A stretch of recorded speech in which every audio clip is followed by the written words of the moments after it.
Hello everybody and welcome to a brand new Elder Scrolls Online news video with me, Sherman. Today we've got the brand new news on the website. Check out jewelry crafting with this preview and guide. They aren't kidding. There is an actual guide to this, guys.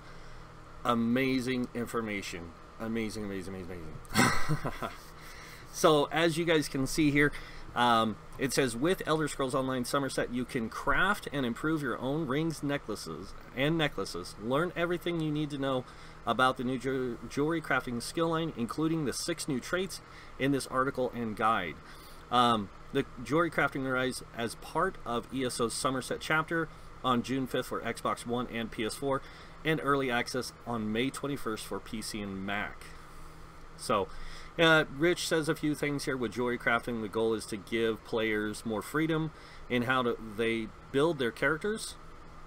He also says we have a lot of unique builds in our game, and this gives players even more freedom to play with those builds and really dial them into a particular play style. And I do want to highlight that he says play style, which is really important. Saying a build is a certain thing is one thing, but to say it's a play style is more of the truth than anything, because it is. Everyone has their own play style, and this is going to really transform how people do that. So really cool that he says that. Creating your own custom necklaces and rings is a very similar process to other crafting skill lines, and it should feel familiar to you if you enjoy crafting in the Elder Scrolls Online. However, in some respects, jewelry crafting is more complex with regards how you acquire materials and research traits, meaning that you'll need to put more effort into developing your craft than usual. And of course it goes into saying a little bit more about what Rich says here. The jewelry crafters who put the time and effort into it are going to be rewarded. It'll take time to find and research each of the individual traits, and we don't want to trivialize the in-game activities by giving players easy access to them all immediately. They want people to build into this. They want them to work hard for it, or work for it, and I think that's really cool. This means that the traditional methods methods of acquiring legendary gold rings and necklaces will remain very important and become even more useful moving forward. It's going to be very difficult to go out on day one and make legendary jewelry items. So the sorry guys, hairball. So the high-end players who earn legendary jewelry from the game or the game's toughest activities will still find them super useful. That's really cool. If you want to truly master the art of jewelry crafting, you must develop the skill line and travel all over Tamriel to collect the right materials. But if you do, you'll be richly rewarded with powerful and valuable new gear. Now they do the guide here, and they have it broken up. And any of these you click on here, by the way, will send you to those things. But we're just going to go down the line. Access to jewelry crafting. In order to make use of jewelry crafting, you must own Somerset. You are not able to use a jewelry crafting station if you do not own the new chapter. This includes jewelry crafting stations purchased from the master rich merchants and placed in a player home, including your own. If you don't own ESO Somerset, you can still harvest the jewelry crafting resource nodes in the wild and acquire items with the new jewelry crafting traits, but you can't make use of the resources you harvest to create or improve rings and necklaces. You can, however, still put those items and materials on guild stores or give them to your friends and guildmates to craft with.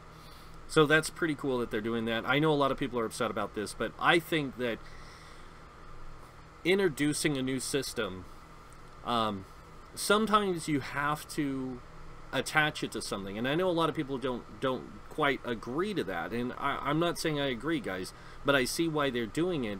They're attaching it to the Somerset chapter to not only entice you to get the chapter, but to also encourage people to utilize the system. So it's to encourage you to buy it, but also to encourage you to say, hey, you know what, I don't have jewelry crafting, I can't get it unless I buy it, is kind of their deal here. But in the same suit, it kind of sucks, because I think that this should be something that everyone would want access to, and they should have added it to the game in another way. So, alright, so with ESO Somerset, you can find new jewelry crafting stations located near other crafting stations already found in Tamriel, such as those situated within the cities and crafted set locations. This means you can craft necklaces and rings for all the game's crafted sets, such as Juliana's Hunting's Rage. Note that, like the other crafting skill lines, jewelry crafting set items require knowledge of a certain amount of traits. For example, to craft a ring for Hunting's Rage, you need to have 6 or more traits. Research for the rings. That sounds normal. At jewelry stations, you can create new jewelry using your base and trait materials. Refine jewelry crafting materials, allowing you to create refined base trait and upgrade materials from the raw components. I will get to you in a second. Allowing you to create refined trait, blah blah blah. Deconstructed jewelry to acquire some of their component materials.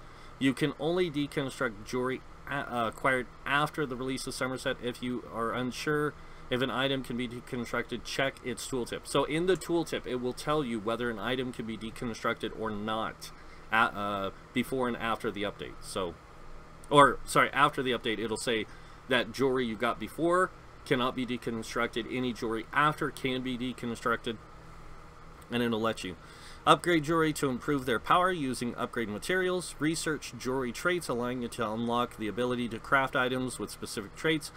You can purchase jewelry crafting stations for your home from the Master Rich merchants, but don't forget, if you don't have access to ESO Somerset, you cannot use it.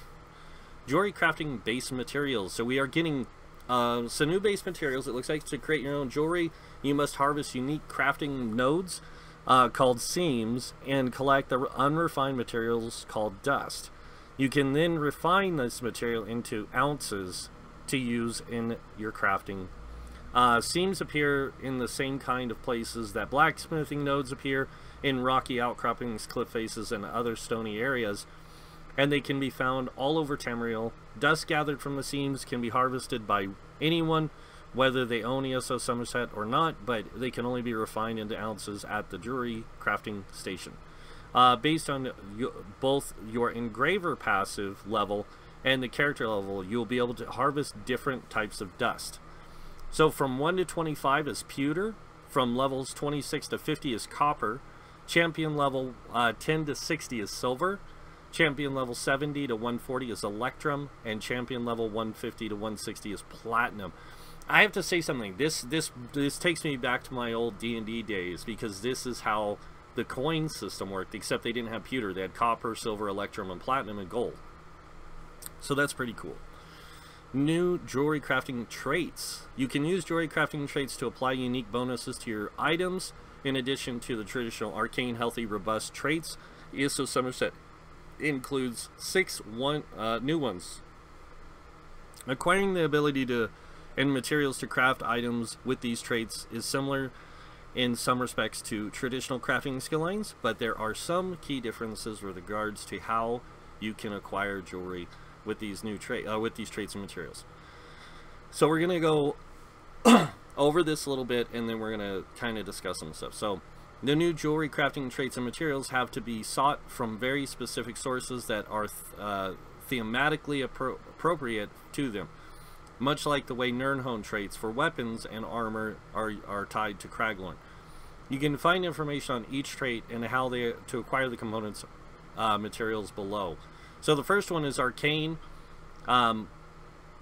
Increase max magicka, researchable item, necklaces, and rings with the Arcane trait dropped randomly all over Tamriel.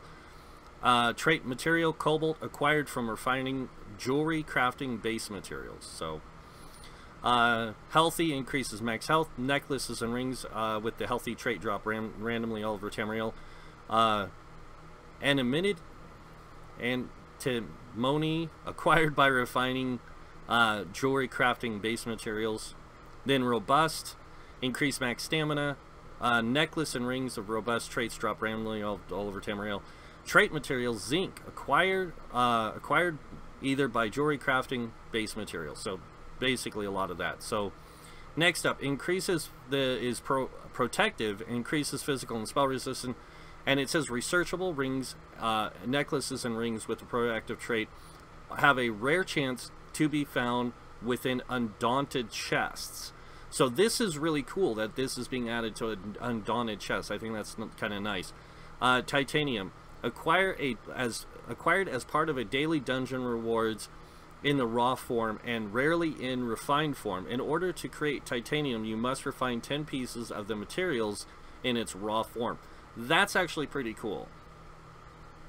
Alright, Trirune.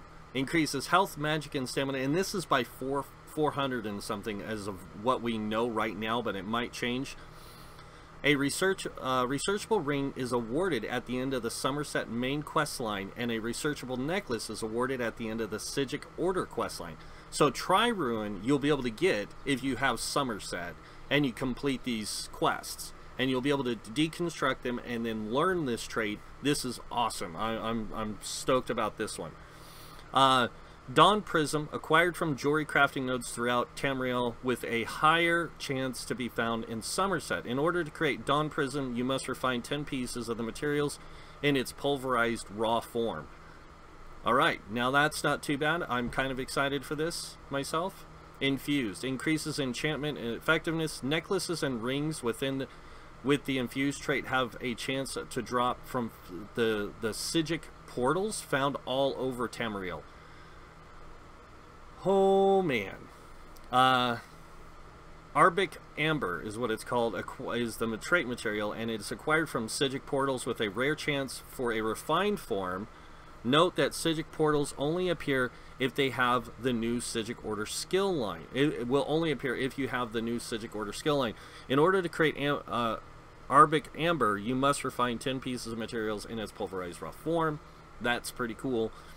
Swift increases movement speed. Necklaces and rings with the Swift trait have a rare chance to be awarded when completing normal jewelry crafting writs. Okay.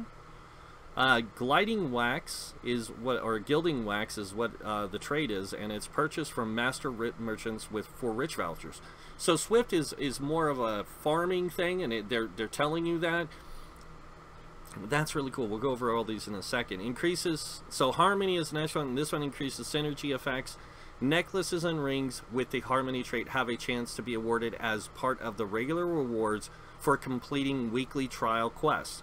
Note the reward boxes from trial quests completed before the release of ESO Somerset do not contain the jewelry with the Harmony trait.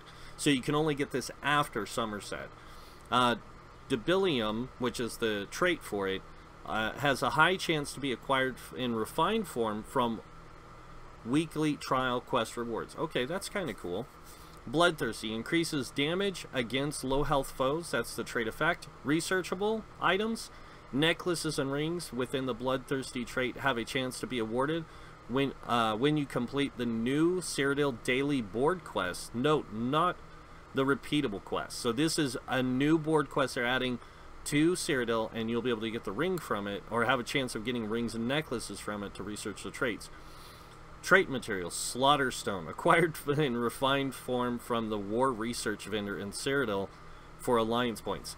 I was going to say Slaughterstone sounds like something you'd get from a slaughterfish, and that would really be horrible if you had to kill them. In addition, as with weapons and armor, you can deconstruct jewelry with one of the new traits to gain the material needed to craft a ring or necklace in that trait.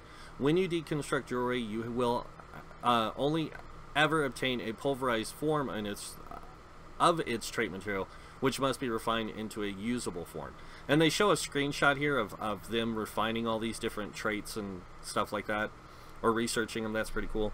Finally, if you wish to, you can acquire trait items from other players too. Acquiring rings and necklaces with the new traits and trait materials themselves takes you all over Tamriel, and it has you participate in a wide variety of activities. Very cool. Jewelry crafting upgrade materials. In order to upgrade rings and necklaces crafted or looted, you need to use a jewelry crafting station and have the required materials. To go from fine, which is green quality, is tourney is the word. To go from green to blue, which is superior quality, you need iridium. To go from blue to purple or epic quality, you need zircon. And go from purple to gold quality or legendary, you need chromium. You can acquire upgrade materials by refining dust, the jewelry crafting into ounces When refining dust, you must have a chance to acquire grains of the different upgrade materials. You must refine 10 grains in order to acquire a bar, and you must use bars to upgrade your necklaces and rings at the crafting jewelry stations. You can also acquire grains by deconstructing jewelry of the same quality. So yeah, pretty similar to most things, except now you're going to need 10 of each of these grains, these dusts, these different things to refine everything to make the jewelry, which is a lot harder, but also at the same time very understandable. It takes considerable effort to collect the resources required to upgrade your jewelry crafting skill lines, keeping high quality jewelry a rare and valuable commodity, which is very good. So, jewelry crafting skill lines, like traditional crafting skill lines, there are a host of jewelry crafting passive abilities that you can unlock with skill points as you improve your jewelry crafting level. These new passive abilities are as follows. Engraver allows you to craft jewelry to a specific level range. Keen Eye highlights seams in the world. Jewelry Extraction improves your chance to receive materials when deconstructing jewelry. Lapidary Research reduces the time it takes to research a new jewelry crafting trait. And Plating Expertise reduces the number of bars you need to upgrade your jewelry. Each passive ability can upgrade multiple times, increasing its effectiveness. And then there's a fact underneath it. It says, can I deconstruct jewelry I've saved up before the release of Somerset? It says, no, you are not able to deconstruct this, blah, blah, blah. You can, however, upgrade the existing jewelry and use it to research traits. Jewelry that cannot be deconstructed will have a warning added to the tooltip. So... and it says on the bottom, this cannot be deconstructed. Can I transmute jewelry I own? Yes, you can transmute jewelry at a transmute station. Note that the item is permanently bound to you when you transmute it, and that you can only transmute your items to a trait that you have already researched. So, do existing sets drop rings and necklaces with the new trait? No, existing sets do not drop rings and necklaces with the new traits. If you want your rings and necklaces from existing sets to have the new traits, they need to be retraded at a transmutation station. Items with the new jewelry traits can only be sourced from specific in-game activities.